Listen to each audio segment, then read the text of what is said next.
I'm honored today to speak on behalf of Judge Herschel R. Franks, who stands among the giants of our country's greatest generation. Born in West Tennessee and growing up on a farm near Pickwick Lake, his life on this earth serves as a model illustration of the American dream. Undergraduate studies at UT Martin, a GI Bill financed education at the University of College of Law after 4 years of service in the United States Air Force.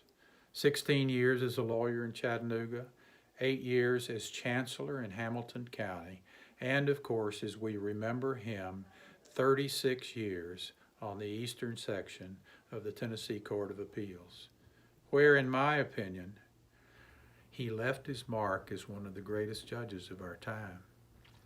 Looking back on his life, Herschel would proudly contend that his time with wife, lawyer Judy, and her family, and his daughter Ramona and her precious family were his grandest productions. That said, his colleagues on the bench and bar will remember his distinguished career in the profession, and especially his enormous contribution to the development of the law. Rarely wrong and never in doubt, his legal writings displayed the qualities of all others, these two. First, his keen intellect, and second, his fierce independence. Both were demonstrated years ago when he struck down a provision in the Tennessee Constitution, an opinion our state Supreme Court chose to reverse, and later the United States Supreme Court reinstated.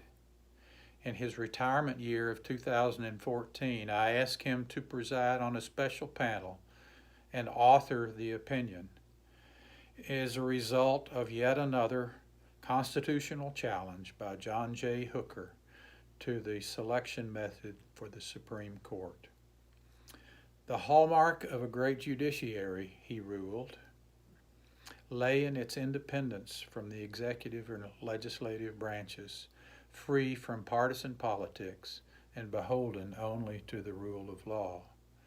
Judge Houston Goddard, the possessor of the greatest wit in the appellate system, often chided Herschel for his independent nature, claiming it was the result of his being an only child.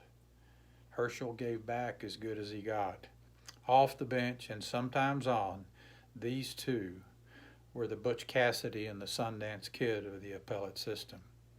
There was never a dull moment when these dear friends held a captive audience. Stories galore from 25 years together on the bench, and so many precious memories.